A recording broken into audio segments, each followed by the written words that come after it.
نحمدہ ونصلی علی رسولہ الکریم اما بعد فاعوذ باللہ من الشیطان الرجیم بسم اللہ الرحمن الرحیم رب اشرح لی صدری ویسر لی امری واحلل عقدۃ من لسانی یفقہوا قولی واجعل لی وزیرا من اہلی آمین یا رب العالمین اللہم ارنا الحق حقا وارزقنا اتباعہ وارنا باطلا باطلا وارزقنا اجتنابہ آمین یا رب العالمین۔ خواتین و حضرات، آج جس موضوع کے اوپر مجھے بات کرنی ہے وہ ہے تعلق باللہ، یعنی اللہ تبارک و تعالیٰ سے ہمارا تعلق۔ یہ بات سمجھنے کی ہے کہ ہماری زندگی کے جتنے بھی کام ہیں وہ اسی چیز کے تابع ہیں کہ اللہ تبارک و تعالیٰ سے ہمارا تعلق کیسا ہے۔ ہم اچھے کام کریں یا برے کام کریں، ہم حق کے کام کریں یا باطل کے کام کریں، ہم رحمان کے کام کریں شیطان کے کام کریں، ہمارے کام آخرت کے لیے ہوں یا دنیا کے لیے ہوں، یہ تمام چیزیں اس بات کے اوپر منحصر ہیں کہ ہمارا اللہ تبارک و تعالیٰ سے تعلق کیسا ہے۔ ہماری زندگی کی پوری سمت یہ بھی اس بات کے اوپر ہی منحصر ہے کہ ہم اللہ تبارک و تعالیٰ سے ہمارا تعلق کتنا مضبوط ہے یا کتنا کمزور ہے۔ دیکھیے، اللہ تبارک و تعالیٰ سے تعلق بنانے کے لیے میں آپ کے سامنے کچھ چیزیں آپ کے سامنے رکھوں گا تاکہ ہم ان چیزوں کے سے گزرتے ہوئے اس بات کو سمجھ سکیں کہ ہمارا اللہ تبارک و تعالیٰ سے تعلق کس طریقے سے مضبوط اور مضبوط سے مضبوط تر ہو سکتا ہے۔ اس کے اندر سب سے پہلی چیز جو میں آپ کے سامنے رکھنا چاہتا ہوں وہ یہ ہے کہ ہمیں اللہ تبارک و تعالیٰ کی جو محبت ہے وہ ہمارے سامنے ہو، کہ اللہ تبارک و تعالیٰ ہم سے کتنی محبت کرتے ہیں، اس محبت کے نتیجے میں اللہ تبارک و تعالیٰ نے کتنے احسانات ہمارے اوپر کیے ہیں۔ یہ کچھ چیزیں ہیں جو کہ میں آپ کے سامنے رکھتا ہوں تاکہ اس سے ہم اس بات کو اچھی طریقے سے سمجھ سکیں۔ سب سے پہلے تو اللہ تبارک و تعالیٰ نے ہمیں انسان بنایا، اشرف المخلوقات بنایا، پھر اس کے بعد ہمیں ایمان کی دولت دی، اس کے بعد ہمارے لیے یہ دنیا پوری کی پوری دنیا بسائی۔ 200 بلین ٹریلین اسٹارز ہیں اس یونیورس کے اندر، یعنی 2 × 10⁻23 اتنے اسٹارز ہیں اس دنیا کے اندر۔ اس کے اندر اس زمین کو بسایا، اس کے اندر سسٹیننس دی ہمارے لیے کہ ہم بحیثیت انسان اس زمین میں زندہ رہ سکیں، اس زمین میں بس سکیں۔ یہ اللہ تبارک و تعالیٰ کی محبت کی ہمارے لیے نشانی ہے۔ اب بات کرتے ہیں ہم اپنے اوپر غور کرتے ہیں تھوڑا سا۔ سب سے پہلے ہمارا جو برین ہے اس کے اندر 86 بلین نیورونز ہیں۔ پھر اس کے بعد ہماری ناک ہے، ہم اپنی اس ناک کے ذریعے سے 1 ٹریلین سے زیادہ جو ہے وہ خوشبوئیں ہیں جس کو کہ ہم سگنیفیکنٹلی اس سینٹس کو محسوس کر سکتے ہیں۔ کس وجہ سے 400 ریسیپٹرز ہیں، اسمیلنگ ریسیپٹرز، جو کہ ہماری ناک میں اللہ تبارک و تعالیٰ نے لگائے۔ پھر اس کے بعد ہمارے جو پورا جسم ہے اس کے اندر 92 ملین ریسیپٹرز ہیں۔ صرف اور صرف اگر میں آنکھ کی بات کروں تو ریٹنا کے اندر 250,000 جو ہے وہ کون سیلز ہیں جو کہ ہمیں امیج کو، کسی چیز کو دیکھنے میں مدد دیتے ہیں۔ کتنے؟ 250,000 جو ہے وہ کون سیلز ہیں ہماری آنکھوں کے اندر۔ ہماری کانوں کو اللہ تبارک و تعالیٰ نے ایسا بنایا کہ ایک پرٹیکولر ویو لینتھ، ایک پرٹیکولر فریکوینسی ہے جس کو کہ ہم سن سکتے ہیں، اس سے آگے کی اور اس کے بعد کی چیز، اس سے پہلے کی چیزیں ہم نہیں سن سکتے۔ یہ بھی اللہ کا احسان اور اللہ کی محبت کا ہی نتیجہ ہے۔ ہم اس دنیا کے اندر بہت ساری ایسی چیزیں ہیں جو کہ ہم نہیں سن سکتے اور اللہ تبارک و تعالیٰ نے احسان کیا ہمارے اوپر کہ ہم نہیں سن سکتے۔ سب سے آسان مثال، کتے کی جو سیٹی ہوتی ہے، وہ سیٹی بجاؤ، ہمیں کوئی آواز نہیں آتی لیکن کتا بھاگتا ہوا جاتا ہے۔ کیوں؟ کیونکہ وہ اس کو سن سکتے ہیں۔ اسی طریقے سے جو عذاب قبر ہوتا ہے، تمام مخلوقات اللہ کے نبی صلی اللہ علیہ وسلم نے بتایا وہ اس کو سن سکتی ہیں، انسان نہیں سن سکتا۔ اگر انسان کو اللہ تعالیٰ اس کو سننے والا بنا دیتے تو وہ اپنے مردے دفنانا چھوڑ دیتا۔ پھر اس کے بعد کان، ایک ایسا معجزاتی چیز اللہ تبارک و تعالیٰ نے بنائی ہمارے کان کو، جس کے اندر 6 ریسیپٹرز لگائے۔ پھر اس کے بعد ہم بات کرتے ہیں اپنی زبان کی۔ ہماری اس زبان کے اندر 10,000 ٹیسٹ برڈز اللہ تبارک و تعالیٰ نے لگا کے ہمیں دی، 10,000 ٹیسٹ برڈز، کہ ہم جو کھانا کھائیں اس کا ذائقہ ہم محسوس کر سکیں۔ یہ ہے اللہ کی محبت۔ میں اپنے ہاتھوں کی بات کرتا ہوں، میرے ہاتھ کے اوپر جو ایک فنگر ٹپ ہے، اس ایک فنگر ٹپ کے اوپر 3,000 ٹچ ریسیپٹرز ہیں۔ یعنی ایک فنگر، ہاتھ کے اوپر نہیں، ایک فنگر ٹپ کے اوپر جو ہے وہ 3000 ٹچ ریسیپٹرس ہیں جو کہ مجھے ہر چیز کے بارے میں بتا دیتے ہیں، جس کو صرف میں ہاتھ لگاؤں گرم ہے، ٹھنڈی ہے، اور جتنی بھی اس کی خصوصیات ہیں وہ مجھے اپنی فنگر ٹپ سے جو ہے وہ پتہ لگ جاتی ہیں۔ کچھ آرگنز کی تھوڑی سی آپ کے سامنے بات رکھتا ہوں۔ ہماری جو کڈنی ہے وہ 180 لیٹر جو ہے فلوئڈ وہ فلٹر کرتی ہے ایک دن میں۔ ہمارا جو ہارٹ ہے وہ 100,000 ٹائمز دھڑکتا ہے ایک دن کے اندر، اور وہ 2000 گیلنز پر ڈے کا جو بلڈ ہے وہ پمپ کرتا ہے، جو کہ ہماری پوری باڈی میں ہر جگہ سرکولیٹ ہوتا ہے۔ ان تمام چیزوں کے بعد جو سب سے بڑی خوبی ہے اور خصوصیت ہے وہ یہ ہے کہ ہم تمام کے تمام انسانوں کو، بلینز آف ہیومن بینگز جو کہ اس وقت زمین میں ہیں، جو اس کے بعد آنے والے ہیں، جو ہم سے پہلے گزر گئے، ان سب کو یونیک بنایا اللہ تبارک و تعالیٰ نے۔ ان سب کو ایک انڈیویجول الگ انسان بنایا۔ ہر ایک کے جو انگلی کے پور ہیں، جو آنکھوں کے ریٹینا کے ہیں، جو پام ہے، یہ تمام چیزیں اللہ تعالیٰ نے یونیک بنائی، ہم تمام انسانوں کو یونیک بنایا۔ یہ ہے اللہ تبارک و تعالیٰ کے احسانات، اور یہ ہے اللہ تبارک و تعالیٰ کی محبت ہم سے کہ اس نے ہمیں اشرف المخلوقات بنایا۔ پورے قرآن میں اللہ تبارک و تعالیٰ جگہ جگہ اسی غور و فکر کی دعوت دیتے ہیں۔ اللہ تبارک و تعالیٰ فرماتے ہیں افلا ينظرون الى الابل کیف خلقت والى السماء کیف رفعت، کہ تم نے نہیں دیکھا کہ ہم نے کس طریقے سے اونٹوں کو پیدا کیا، کیسے عجیب اونٹ ہم نے پیدا کیے عجب طریقے سے، اور آسمان کیسا بلند کیا گیا۔ وَإِلَى الْجِبَالِ كَيْفَ نُصِبَتْ، یہ پہاڑ کس طریقے سے ہم نے جو ہے وہ نصب کیے۔ وَإِلَى الْأَرْضِ كَيْفَ سُطِحَتْ، یہ زمین کس طریقے سے ہم نے اس کو بچھایا تمہارے لیے۔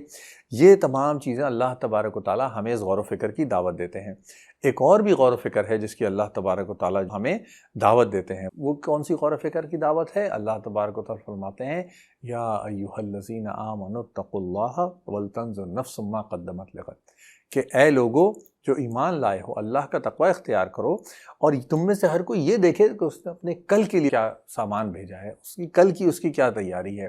یہ دنیا فانی ہے اور ہمیں اللہ تبارک و تعالیٰ کے سامنے کل کھڑا ہونا ہے۔ ہمیں یہ سمجھنا چاہیے کہ یہ جو آج میری شام ہے یہ آج آخری شام ہو سکتی ہے، جو میری صبح ہے یہ آخری صبح ہو سکتی ہے۔ حضور اکرم صلی اللہ علیہ وسلم کی حدیث کا مفہوم، حضور اکرم صلی اللہ علیہ وسلم فرماتے ہیں کہ ایسے نماز پڑھو کہ جیسے تمہاری آخری نماز ہو۔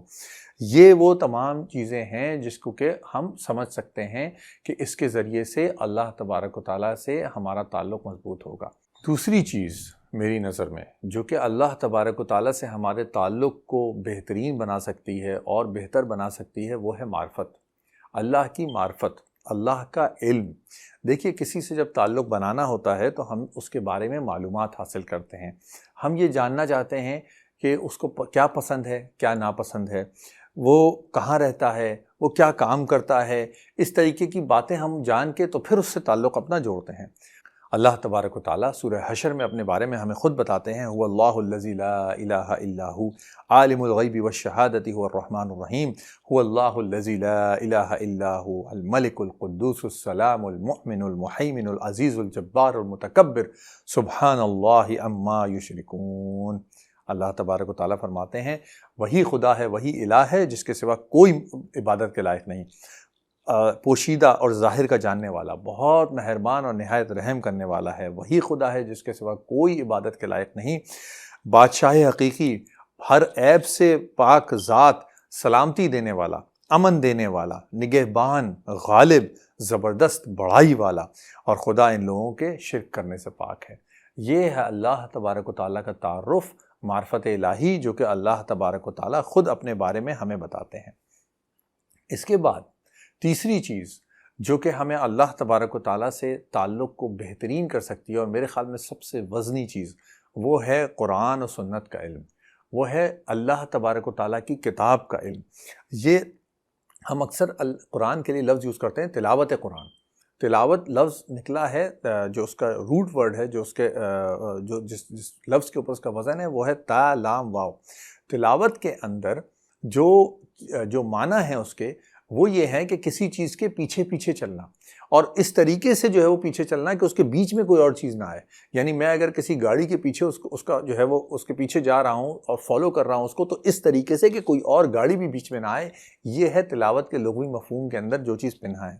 اس کے علاوہ ایک اور چیز ہے تلاوت کے مفہوم میں، صرف پڑھنا نہیں بلکہ مستقل پڑھنا، اور تیسری چیز کہ سمجھ کے پڑھنا۔ یہ تینوں چیزیں علماء مفسرین بتاتے ہیں کہ یہ تلاوت کے مفہوم کے اندر موجود ہے، پنہاں ہے یہ چیز۔ تو تلاوت قرآن کس طریقے سے کرنی چاہیے؟ اس طریقے سے کہ اس کو ہم جب پڑھیں تو اس کو عمل اس طریقے سے کریں، اس کے پیچھے پیچھے اس طرح چلیں کہ کوئی اور چیز اس کے بیچ میں نہ آئے۔ پھر اس کے بعد ہم اس کو ہمیشگی ہمارا عمل ہو، پھر اس کے بعد ہم اس کو سمجھ کے پڑھیں۔ پھر میں آپ کے سامنے جو ہے وہ صحیح ابن حبان اس کی جو ہے وہ ایک روایت آپ کے سامنے رکھتا ہوں۔ ابن ابی شیبہ سے روایت ہے، حضور اکرم صلی اللہ علیہ وسلم نے فرمایا کہ قال اللہ قال الرسول فإن هذا القرآن سبب طرفه، کہ بے شک یہ قرآن اس کا ایک سرا سبباً طرفہ بید اللہ، کہ اس کا ایک سرا اللہ کے ہاتھ میں ہے، وطرفہ بیدیکم، اور اس کا دوسرا سرا تمہارے ہاتھ میں ہے، فتمسکوا، تو اس کو مضبوطی سے پکڑ لو، فإنکم لن تضلوا ولن تہلکوا بعدہ ابدا، کہ اگر تم یہ کام کر لو گے تو نہ تم اس کے بعد کبھی گمراہ ہو سکو گے، نہ جو ہے وہ ہلاکت میں پڑو گے۔ قرآن کا ایک سرا اللہ کے نبی فرماتے ہیں کہ اللہ کے ہاتھ میں ہے اور دوسرا بندے کے ہاتھ میں ہے۔ پھر اس کے بعد اللہ تبارک و تعالیٰ خود فرماتے ہیں وَاعْتَصِمُوا بِحَبْلِ اللَّهِ جَمِيعًا، کہ سب کے سب مل کے اللہ کی رسی کو مضبوطی سے تھام لو۔ وہ اللہ کی رسی کیا ہے؟ قرآن۔ تمام مفسرون، تمام اسکالرز میں یہ بتاتے ہیں وہ اللہ کی رسی کیا ہے؟ یہ قرآن ہے۔ حدیث میں حضور اکرم صلی اللہ علیہ وسلم نے اس آیت کی تفسیر بتاتے ہوئے فرمایا هو حبل اللہ المتین، کہ یہ خدا کی مضبوط رسی، یعنی قرآن کے بارے میں بتایا وہ حبل اللہ المتین، یہ قرآن جو خدا کی مضبوط رسی ہے، ہوا ذکر الحکیم، یہ حکمت والا ذکر ہے، وہوا صراط المستقیم، اور یہی سیدھا راستہ ہے۔ ہم الف شریف میں روزانہ ہر نماز میں اللہ تبارک و تعالیٰ سے مانگتے ہیں اہدنا الصراط المستقیم۔ وہ صراط مستقیم کون سی ہے؟ یہ پورا قرآن اس کے آگے صراط مستقیم ہے۔ اللہ تبارک و تعالیٰ فرماتے ہیں صبغۃ اللہ ومن احسن من اللہ صبغہ، کہ اللہ کا رنگ اختیار کرو، اس سے اچھا رنگ کس کا ہے جو تم اختیار کرو گے۔ پھر اس کے بعد ایک اور روایت آپ کے سامنے رکھتا ہوں، حضرت علی رضی اللہ عنہ سے روایت ہے، فرماتے ہیں کہ ایک مرتبہ حضور اکرم صلی اللہ علیہ وسلم نے خطبہ دیا جس میں آپ صلی اللہ علیہ وسلم نے فرمایا انہا ستکون فتنہ، ان قریب ایک بہت بڑا فتنہ ظاہر ہوگا۔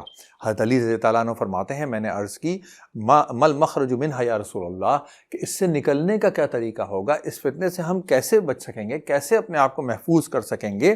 تو اللہ کے رسول صلی اللہ علیہ وسلم نے بتایا، اس سوال کے جواب میں حضور اکرم صلی اللہ علیہ وسلم فرمایا کتاب اللہ، یعنی اللہ کی کتاب، یعنی اس فتنے سے نکلنے کا ایک ہی راستہ ہے، وہ راستہ کیا ہے؟ کتاب اللہ۔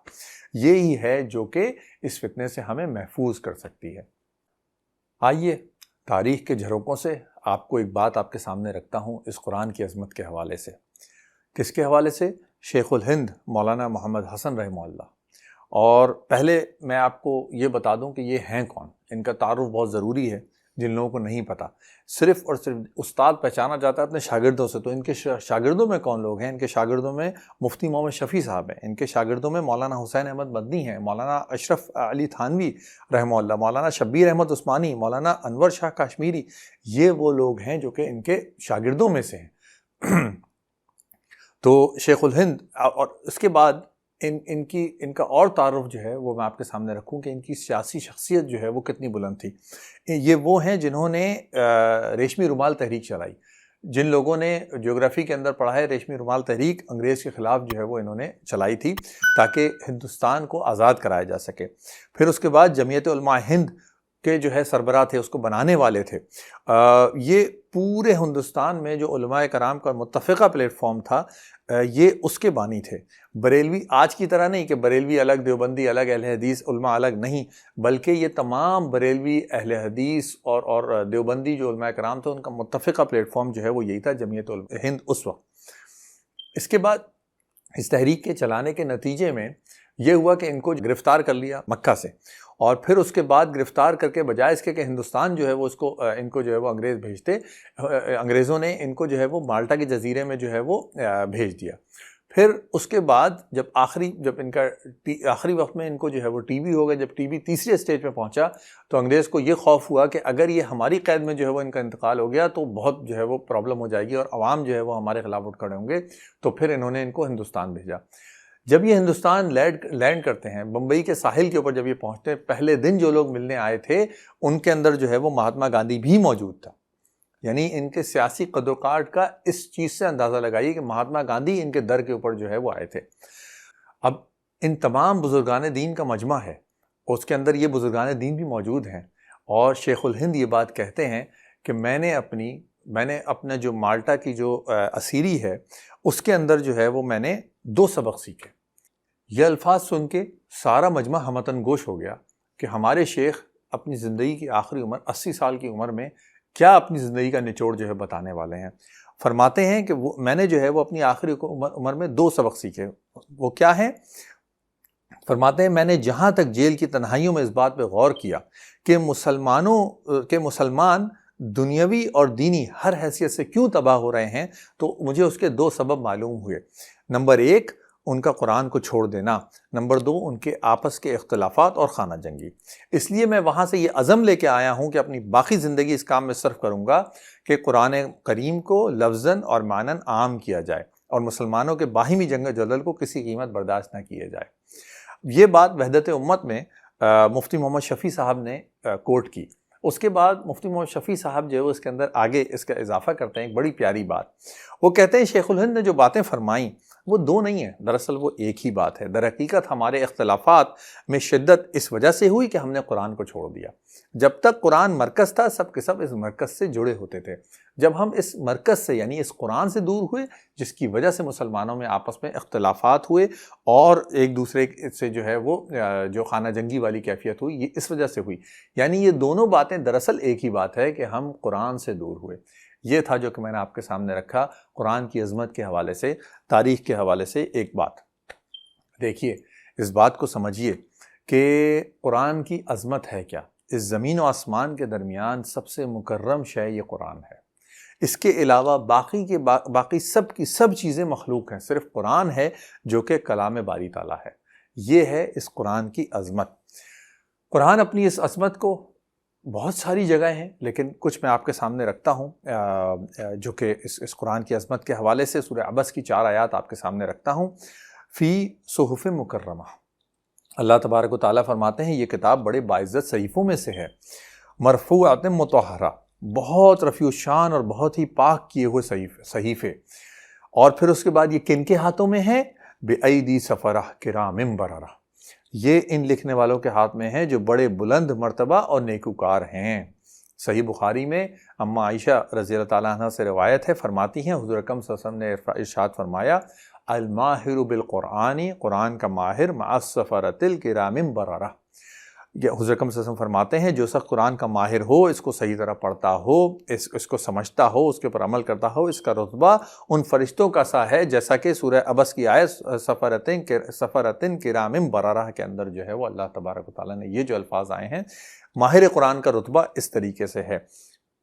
پھر اس کے بعد جو چیز ہمارے تعلق کو اللہ تبارک و تعالیٰ سے سب سے زیادہ مضبوط کر سکتی ہے اور زیادہ مضبوط کر سکتی ہے وہ ہے نماز۔ نماز سے اللہ تبارک و تعالیٰ سے تعلق کے حوالے سے قرآن کے اندر ہی سورہ علق میں اللہ تبارک و تعالیٰ فرماتے ہیں وَاسْجُدْ وَاقْتَرِب، سجدہ کرو اور مجھ سے قریب ہو جاؤ۔ اللہ کے نبی نے فرمایا صلو کما رأیتمونی اصلی، کہ نماز پڑھو جیسے کہ تم مجھے نماز پڑھتے ہوئے دیکھتے ہو۔ اللہ تبارک و تعالیٰ فرماتے ہیں ان الصلاۃ تنہی عن الفحشاء والمنکر والبغی، تمام گناہ کے کام ان کی جو بیس ہوتی ہے وہ فحش، منکر، یہی چیزیں ہوتی ہیں۔ اور اللہ تبارک و تعالیٰ کیا فرماتے ہیں کہ یقیناً، یہ انا جو ہے وہ یقیناً نماز جو ہے وہ فحاشی اور منکر اور بغا یعنی جو بغاوت ہے ان تمام چیزوں سے جو ہے وہ دور کر دیتی ہے۔ اللہ کے نبی صلی اللہ علیہ وسلم جب کوئی مشکل ہوتی تھی تو حضرت بلال رضی اللہ تعالیٰ عنہ کو فرماتے تھے ارحنا بالصلاۃ یا بلال، کہ اے بلال ہمیں راحت پہنچاؤ نماز کے ذریعے۔ حضرت بلال اذان دیتے تھے، اللہ کے نبی جو ہے وہ نماز پڑھاتے تھے۔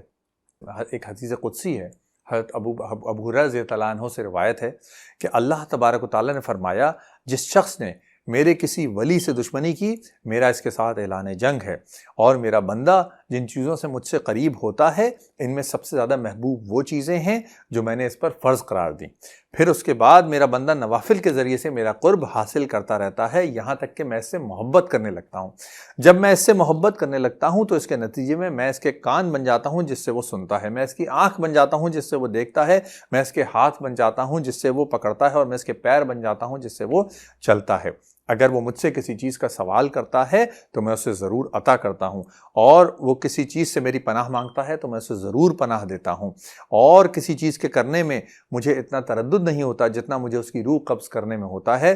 کیوں؟ کیونکہ وہ موت کی تکلیف کو ناپسند کرتا ہے، اور اس کی یہ ناپسندیدگی مجھے غمگین کرتی ہے۔ یہ ہے ایک چیز، یہ ہے وہ چیز جس سے کہ اللہ تبارک و تعالیٰ نے ایک حدیث قدسی کے اندر ہمیں بتا دیا کہ نماز اور نفل، فرائض اور نوافل، اس کے اندر کس طریقے سے ہم اللہ تبارک و تعالیٰ سے قربت حاصل کر سکتے ہیں۔ دیکھیے، ایک تمثیل سے یہ بات سمجھاتا ہوں۔ دشمن قومیں، اگر کوئی قلعہ ہو اور کوئی دشمن ہو جو کہ اس قلعہ کو فتح کرنا چاہتا ہے، وہ اصل میں چاہتا کیا ہے؟ اصل اس کا مطمع کیا ہوتا ہے کہ قلعے کے اندر کہیں اندرونی محل ہے، اس محل کے اندر کچھ خزانہ ہے، کچھ تمام جو ہے وہ سونا ہے اور تمام چیزیں ہیں، اس کو وہ چاہیے۔ زمین، ہر جگہ کی زمین ایک جیسی ہوتی ہے، یا یہ کہ اس زمین سے اس کو محبت نہیں ہے، بلکہ اصل میں اس کو وہ خزانہ ہے جو کہ وہ لوٹنا ہے، پھر اس کے بعد اس قلعے کے ذریعے سے اپنی جو حکومت ہے وہ قائم کرنی ہے۔ اب اس قلعے کے اندر اس خزانے کی حفاظت کے لیے ہوتا کیا ہے؟ خزانہ ہے، خزانہ جو ہے وہ اندرونی محل میں ہے، کچھ محل کو جو حفاظت ہے اس کے لیے لوگ ہیں، پھر اس کے بعد جو بستی ہے جو لوگ رہ رہے ہیں، پھر اس کے بعد فصیلیں ہیں، پھر اس کے بعد خندق ہیں۔ یعنی جب دشمن حملہ آور ہوگا تو پہلے وہ خندق کو ٹاپے گا، پھر اس کے بعد وہ فصیلوں کو گرائے گا، پھر اس کے بعد اندرونی جو جگہیں ہیں وہاں پہ جو ہے وہ لڑائی ہوگی، پھر اس کے بعد آگے بڑھے گا، پھر اس کے بعد وہ اندرونی محل کے جو محافظ ہیں ان سے لڑے گا، ان کو مارے گا، پھر اس کے بعد اس خزانے تک پہنچے گا۔ یہ ہے وہ چیز، یہ تمثیل جو کہ میں آپ کے سامنے رکھتا ہوں کہ اصل جو خزانہ ہے وہ ہے ہمارا ایمان۔ اس خزانے کے بعد اس سے آگے جو بیریئر ہے وہ ہے فرائض، اس کے آگے جو بیریئر ہے وہ ہے واجبات، اس کے آگے جو بیریئر ہے وہ ہے نوافل۔ یہ ہے وہ چیز جو کہ شیطان بھی اسی طریقے سے ہمارے ایمان کے اوپر حملہ کرنا چاہتا ہے۔ سب سے پہلے وہ ہمیں کس سے دور کرتا ہے؟ تہجد سے، پھر اس کے بعد نوافل سے، پھر اس کے بعد سنتوں سے، کہ وہ ہمارے دل میں وسوسے ڈالتا ہے کہ ٹھیک ہے فرض تو کر رہے ہیں ہم پورا، اور اس کے بعد وہ فرض جو ہے وہی اسی کا سوال ہوگا تو ہم یہ تمام کام چھوڑ دیں۔ لیکن اس کے نتیجے میں ہوتا کیا ہے کہ ہمارا جو قلعہ ہے جس نے ہمارے ایمان کی حفاظت کرنی تھی وہ کمزور سے کمزور تر ہوتا جاتا ہے۔ پھر اس کے بعد ایک وقت آتا ہے کہ وہ جو اندرونی محل ہے، جو ہمارا جو فرائض ہے اس کو بھی ٹاپ لیتا ہے، اور پھر اس کے بعد ہمارے ایمان کو بھی جو ہے وہ زیر کر لیتا ہے۔ یہ میں نے ایک تمثیل سے آپ کے سامنے یہ بات رکھی کہ سنت اور نوافل کی حیثیت کیا ہے۔ حدیث قدسی کے اندر یہ بات اللہ تبارک و تعالیٰ ہمیں خود فرماتے ہیں کہ وہ بندہ فرائض کے ذریعے سے مجھے قریب آتا ہے، پھر اتنی نوافل کے ذریعے سے مجھ سے اتنا قریب آتا ہے کہ میں اس سے محبت کرنے لگ جاتا ہوں۔ اس محبت کے نتیجے میں جو انعامات ہیں اس بندہ مومن کے اوپر اللہ تبارک و تعالیٰ وہ بھی ہمارے سامنے بتاتے ہیں۔ پھر اس کے بعد اگلی چیز کیا ہے جو کہ ہمارے تعلق باللہ کو، اللہ سے ہمارے تعلق کو مضبوط کر سکتی ہے؟ وہ کیا ہے؟ ذکر۔ ذکر کس چیز کو کہتے ہیں؟ ذکر کہتے ہیں اللہ کی یاد کو، وہ چاہے الفاظ کے ذریعے سے ہو، چاہے وہ کسی بھی ذریعے سے ہو۔ ہم اللہ کی کوئی اچھی بنائی ہوئی چیز دیکھیں اور ہمیں اللہ یاد آ جائے، یہ بھی ذکر ہے۔ ہم زبان سے اللہ کا ذکر کریں، ہم رطب اللسان رہیں، یہ بھی جو ہے وہ اللہ کا ذکر ہے۔ اللہ تبارک و تعالیٰ سورہ حشر میں کیا فرماتے ہیں؟ اللہ تبارک و تعالیٰ فرماتے ہیں وَلَا تَكُونُوا كَالَّذِينَ نَسُوا اللَّهَ فَأَنسَاهُمْ أَنفُسَهُمْ، ان لوگوں کی طرح نہ ہو جانا جنہوں نے خدا کو بھلا دیا تو خدا نے ان کو ایسا کر دیا کہ وہ اپنے آپ کو بھول گئے۔ اولئک هم الفاسقون، یہ بد کردار لوگ ہیں۔ یعنی جب ہم اللہ تبارک و تعالیٰ کو بھول جاتے ہیں تو اللہ تبارک و تعالیٰ ہمیں بھی بھلا دیتے ہیں اور ہمیں اپنا آپ بھلوا دیتے ہیں۔ ہمارا اپنا آپ کیا ہے؟ ہمارا اپنا آپ یہ ہے کہ ہم اشرف المخلوقات ہیں، ہم مسجود ملائک ہیں۔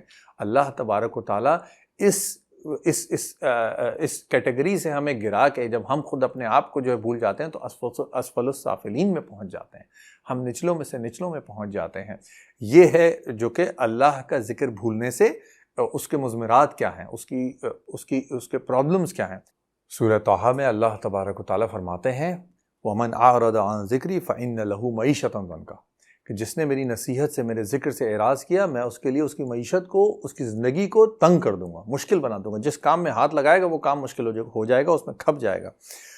وَنَحْشُرُهُ يَوْمَ الْقِيَامَةِ، اور اس کو قیامت کے دن اندھا اٹھاؤں گا۔ قَالَ رَبِّ لِمَ حَشَرْتَنِي أَعْمَىٰ، وہ سوال کرے گا کہ اے میرے اللہ، اے میرے رب، تو نے کیوں مجھے جو ہے وہ اندھا اٹھایا ہے؟ وَقَدْ كُنْتُ بَصِيرًا، میں تو دیکھنے والا ہوتا تھا، میری تو آنکھیں ہوتی تھیں۔ اللہ تبارک و تعالیٰ فرمائیں گے قَالَ كَذَلِكَ آتَتْكَ آيَاتُنَا فَنَسِيتَهَا، یہ اس لیے کہ ہماری آیات تیرے سامنے آئیں، فَنَسِيتَهَا، اور تو نے اس کو بھلا دیا۔ وَكَذَلِكَ الْيَوْمَ تُنْسَىٰ، اسی طریقے سے آج کے دن ہم تجھے بھلا دیتے ہیں۔ اللہ اکبر، یہ ہے اللہ کے ذکر کو بھلانے کا انجام، اس دنیا کے اندر رہتے ہوئے اللہ کی یاد سے کھو جانے کا، غفلت میں جو ہے وہ پڑ جانے کا انجام۔ ایک بزرگ ہیں، فرماتے ہیں مجھے پتہ ہے کہ اللہ تبارک و تعالیٰ مجھے کب یاد کرتے ہیں۔ لوگوں نے سوال کیا یہ کیسے ہو سکتا ہے؟ ہاں ٹھیک ہے، آپ یاد کرتے ہیں اللہ کو، یہ تو پتہ لگتا ہے، لیکن یہ کیسے ہو سکتا ہے کہ اللہ آپ کو یاد کرتا ہے یہ آپ کو پتہ ہو؟ تو انہوں نے جو ہے وہ قرآن کی آیت پڑھی، فَاذْكُرُونِی اذْكُرْکُم، کہ تم مجھے یاد کرو میں تمہیں یاد کروں گا۔ یعنی وہ کہنے لگے جب میں اللہ کو یاد کرتا ہوں تو اللہ مجھے یاد کرتا ہے، اور اس سے اعلیٰ محفل میں، اس سے اچھی جگہ کے اوپر مجھے یاد کرتا ہے جہاں میں اپنے اللہ کو یاد کرتا ہوں، کہ اللہ تبارک و تعالیٰ نے خود فرمایا ہے فَاذْكُرُونِی اذْكُرْکُم، تم مجھے یاد کرو میں تمہیں یاد کروں گا۔ پھر اس کے بعد آگے بڑھتے ہیں۔ اللہ سے تعلق مضبوط کرنے کا اگلا جو ذریعہ وہ ہے دعا، اور دعا کے اندر بھی توبہ بھی دراصل ایک دعا ہے۔ تو دعا، اور دعا کے ساتھ ساتھ توبہ اپنے گناہوں سے۔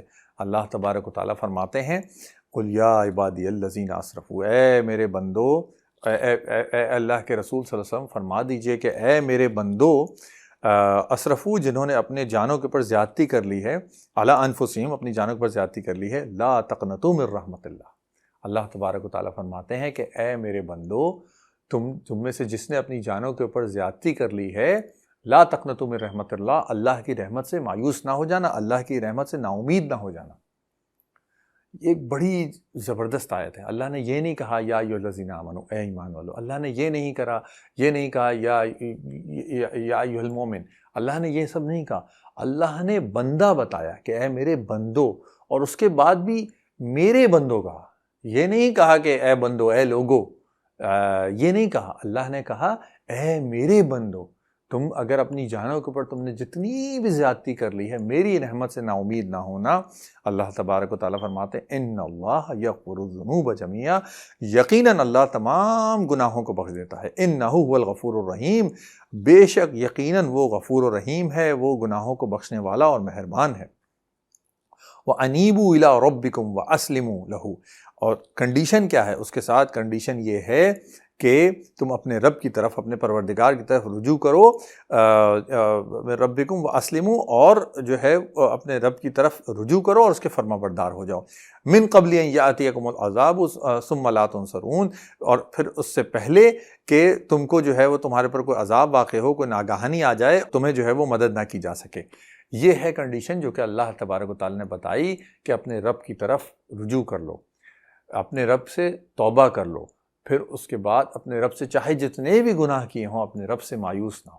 یہ ہے وہ چیز جو کہ اس کے ذریعے سے ہم دعا کے ذریعے سے اور توبہ کے ذریعے سے اللہ تبارک و تعالیٰ سے قریب ہو سکتے ہیں۔ ان آیات کے ذریعے سے میں نے آپ کو یہ بات سمجھانے کی کوشش کی۔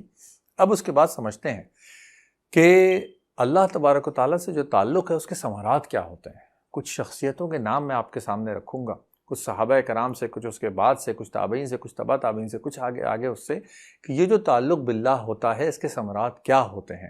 حضرت خباب بن الارت رضی اللہ تعالیٰ عنہ جب یہ ایمان لے کے آئے، اللہ تبارک و تعالیٰ سے ان کا تعلق مضبوط ہوا، تو ان کے ساتھ غلاموں میں سے تھے، اور سادس الاسلام ان کو کہا جاتا تھا، چھٹے شخص سے اللہ کے نبی صلی اللہ علیہ وسلم کے اوپر جو کہ ایمان لے کے آئے تھے، اور ان کے ساتھ اتنا ظلم کیا جاتا تھا کہ ان کو جو ہے وہ انگارے جلا کے اس کے اوپر ان کو لٹا دیا جاتا تھا، اور ان کی پیٹھ سے جو چربی پگھلتی تھی اس سے انگارے بجھتے تھے، لیکن یہ ان کا اللہ سے تعلق تھا کہ کبھی بھی جو ہے وہ ایمان جو ہے وہ اس کے اندر لغزش نہیں آئی۔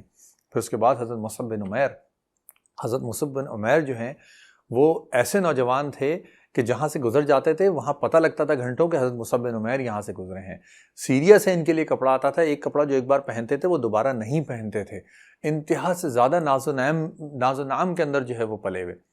ایمان لے کے آئے، ان کی والدہ نے کہا کہ جو کچھ تو ہمارا ہے وہ ہمارے حوالے کر دو۔ اللہ کے نبی کے پاس پہنچے ہیں، ٹاٹ کا جو ہے وہ اپنا کپڑا بنا کے اس کو جو ہے وہ کانٹوں سے سی کے، تب اس کے بعد اللہ کے نبی کے پاس پہنچے۔ حضرت مصعب بن عمیر کا یہ مقام حضور اکرم صلی اللہ علیہ وسلم نے، اچھا ایک بات اور بتاؤں آپ کو کہ پہلا جمعہ قائم کرنے والے مدینہ کے اندر حضرت مصعب بن عمیر ہیں۔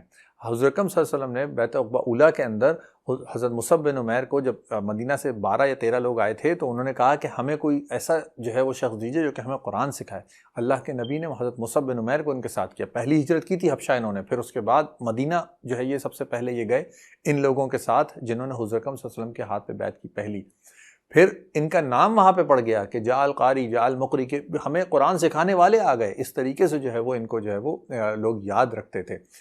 اور یہ انہی کی محنتوں کا ثمر ہے کہ اگلے سال جب بیعت عقبہ ثانیہ ہوئی ہے تو 83 لوگ جو ہے وہ آئے ہیں، 82 یا 83 لوگ، جنہوں نے حضور اکرم صلی اللہ علیہ وسلم کے ہاتھ کے اوپر بیعت کی اور پھر اس کے بعد اللہ کے نبی کو مدینہ کی طرف ہجرت کرنے کی دعوت دی.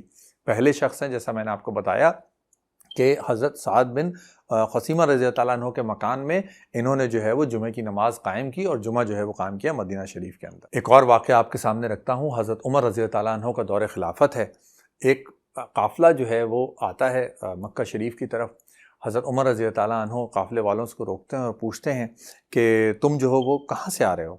انہوں نے کہا کہ ہم فج نمیق، ہم آ رہے ہیں فج نمیق سے.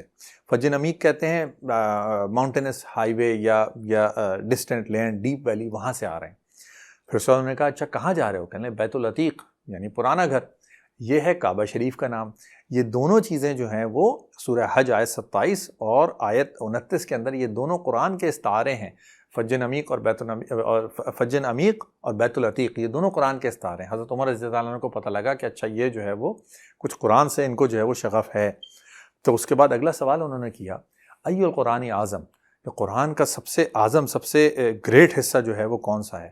انہوں نے بتایا آیت الکرسی پڑھ کے سنائی، اللہ لا الہ الا هو الحی القیوم، اور وہ پوری پھر اس کے بعد آیت الکرسی. پھر اس کے بعد پوچھتے ہیں کہ اللہ تبارک و تعالیٰ نے کہاں اپنی مغفرت کا سب سے بڑا وعدہ کیا ہے گناہ گاروں کے ساتھ؟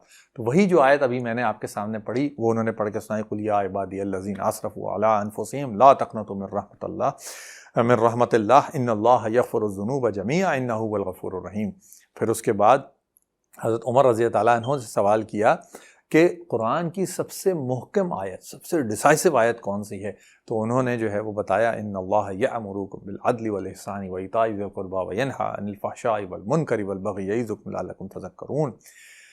اگلا سوال انہوں نے حضرت عمر رضی اللہ عنہ نے کیا افیکم عبداللہ ابن مسعود، کیا تمہارے ساتھ عبداللہ ابن مسعود ہیں؟ کیا تمہارے درمیان عبداللہ ابن مسعود ہیں؟ تو انہوں نے کہا جی. پھر اس کے بعد عبداللہ ابن مسعود وہاں پہ نہیں تھے. عبداللہ ابن مسعود کو قافلے والوں نے بلایا. حضرت عبداللہ ابن مسعود وہ شخصیت ہیں جن کو کہ جب حضرت عمر نے ان کے بارے میں کہا کہ تمہارے پاس ایک ایسا برتن ہے جو کہ علم سے بھرا ہوا ہے. حضرت عبداللہ ابن مسعود کو کوفہ کا معلم اور وزیر بنا کے جب بھیجا گیا تو کوفہ کا نام پڑ گیا مدینۃ القرآن. یہ ہیں عبداللہ ابن مسعود. حضور اکرم صلی اللہ علیہ وسلم کی حدیث کا مفہوم کہ جس کو ایسا قرآن سننا ہو جیسا کہ ابھی تلاوت ہوئی ہے تو وہ عبداللہ ابن مسعود کی جو ہے وہ تلاوت سن لے. تو یہ حضرت عبداللہ ابن مسعود کا اس قرآن سے تعلق اور اللہ تبارک و تعالیٰ سے اس طریقے کا تعلق تھا. پھر اس کے بعد اللہ تبارک و تعالیٰ کی مشیت کے اندر یہ تھا کہ حکومت کو تبدیل کرنا ہے. تو حضرت عمر بن عبدالعزیز جن کا کہ انتہا سے زیادہ اللہ سے تعلق تھا اور ان کو جو ہے وہ کھڑا کیا اور حکومت تبدیل کی. پھر اخلاقی انحطاط ہوا ہے، ذوف ایمانی ہوئی ہے. اللہ تبارک و تعالیٰ نے حسن بصری جیسے داعی اللہ کو کھڑا کیا جنہوں نے اپنے تعلق باللہ کی بنیاد کے اوپر معاشرے کو سدھارا.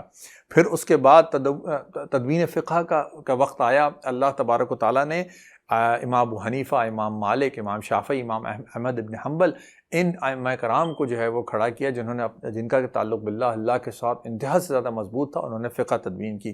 پھر تدوین حدیث کے لیے اللہ تبارک و تعالیٰ نے اپنے سے تعلق رکھنے والے جو بڑے بڑے امام ہیں، جو امام بخاری، امام مسلم، امام ترمذی، امام ابو داؤد، امام نسائی، امام ابن ماجہ وغیرہ ہم کو جو ہے وہ کھڑا کیا. پھر اس کے بعد علم کلام اور فلاسفہ کا دور آیا تو ایک نئے متکلم امام غزالی اور امام جلال الدین رومی ان جیسے لوگوں کو کھڑا کیا تاکہ ان کا جو ہے وہ تدارک کیا جا سکے جو باطل فلاسفہ ہے. پھر اس کے بعد تدوین دین کے لیے شیخ عبد القادر جیلانی رحمہ اللہ جیسی شخصیت کو اللہ تبارک و تعالیٰ نے کھڑا کیا جنہوں نے اپنے تعلق باللہ کی بنیاد کے اوپر دعوت دین کا کام کیا. پھر اس کے بعد ادب، خطابت، تصانیف ان کی جو ہے وہ ضرورت پڑی تو علامہ ابن جوزی جیسے جو ہے وہ لوگوں کو اللہ تبارک و تعالیٰ نے کھڑا کیا. پھر اس کے بعد صلیبی حملے ہوئے تو نور الدین زنگی اور صلاح الدین ایوبی جیسے لوگ سامنے آئے جنہوں نے ان کا خاتمہ کیا. پھر تجدیدی و اصلاحی کام کی ضرورت پڑی تو اللہ تبارک و تعالیٰ نے شیخ الاسلام ابن تیمیہ اور امام ابن قیم رحمہ اللہ جیسے لوگوں کو ہمارے لیے اس امت کے لیے، اپنی امت کو بگاڑ کو سدھارنے کے لیے ان لوگوں کو کھڑا کیا. ان تمام لوگوں نے دین کا کام، دین کی خدمت کس وجہ سے کی؟ اپنے اللہ سے تعلق کی بنیاد کے اوپر. ان تمام لوگوں کا نام لینے کی ضرورت کیا ہے؟ ان تمام لوگوں کا میں نے آپ کو کیوں آپ کے سامنے یہ نام لیے؟ اس لیے کہ یہ تمام لوگوں نے جتنے بھی کام کیے یہ ہم بھی کر سکتے ہیں اگر ہمارا اللہ سے تعلق اتنا مضبوط ہو جتنا کہ ان لوگوں کا تھا۔ یہ ہے وہ چیز جو کہ کسبی ہے، جس کے اوپر اگر ہم محنت کریں تو ہم اس جگہ تک پہنچ سکتے ہیں، اس مقام تک پہنچ سکتے ہیں۔ کچھ چیزیں ہوتی ہیں جو عطائی ہوتی ہیں، جیسے نبوت، کوئی بھی جتنی محنت کر لے نبوت نہیں مل سکتی۔ یہ جو چیزیں ہیں اس کے بعد کی یہ کسبی ہیں۔ جو شخص اللہ سے اپنا تعلق جتنا مضبوط کر لے وہ یہ تمام شیڈز ہیں جو کہ تعلق باللہ کے نتیجے میں ہمارے سامنے آتے ہیں، اور یہ تمام کے تمام کام جو ہے وہ آج بھی کیے جا سکتے ہیں۔ میں نے آپ کے سامنے اللہ تبارک و تعالیٰ سے تعلق کے جو طریقے بتائے، اس کے اندر سب سے پہلے میں نے آپ کو یہ بتایا کہ اللہ تبارک و تعالیٰ کی محبت اور اس کے احسانات ہمارے سامنے ہوں تو وہ اللہ سے تعلق ہمارا اس کے ذریعے سے مضبوط ہوتا ہے۔ پھر اس کے بعد میں نے آپ کے سامنے رکھا کہ معرفت الہی، اللہ تبارک و تعالیٰ کی ذات کا علم، اللہ کا علم ہمارے سامنے ہو تو اس سے تعلق باللہ مضبوط ہوتا ہے۔ قرآن و سنت کا علم ہمارے سامنے ہو تو اس سے اللہ سے ہمارا تعلق مضبوط ہوتا ہے۔ عبادات جس کے اندر تین چار چیزیں جو موٹی موٹی میں نے آپ کو بتائیں، وہ نماز، ذکر، دعا اور توبہ، جس کے ذریعے سے اللہ تبارک و تعالیٰ کا سے ہمارا تعلق جو ہے وہ مضبوط ہوتا ہے۔ آخر میں ایک حدیث سے اپنی بات ختم کروں گا۔ حضور اکرم صلی اللہ علیہ وسلم نے فرمایا، اللہ کے نبی صلی اللہ علیہ وسلم نے فرمایا، احب الاعمال عند اللہ تعالی، کہ اعمال میں محبوب عمل اللہ کے نزدیک وہ کیا ہے؟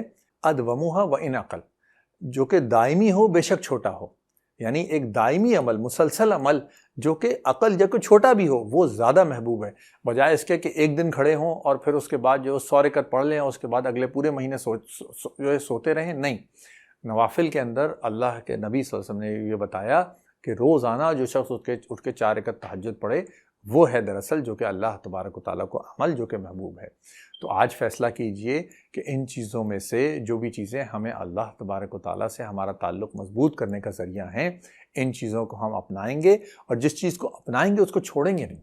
آج جس چیز کی طرف قدم بڑھائیں گے شیطان ضرور وسوسے ڈالے گا، اس کا تو کام ہی یہی ہے، آگے سے پیچھے سے اوپر سے نیچے سے ہر طریقے سے آئے گا اور ہمیں جو ہے وہ روکے گا ان تمام چیزوں کرنے سے۔ لیکن نہیں، ہم جو کام کریں گے وہ اس کو ہمیشگی کی بنیاد کے اوپر کریں گے انشاءاللہ۔ اللہ تبارک و تعالیٰ سے دعا ہے کہ جو بھی کہا اور سنا ہے اس کے اوپر عمل کرنے کی توفیق عطا فرمائے۔ السلام علیکم ورحمۃ اللہ وبرکاتہ۔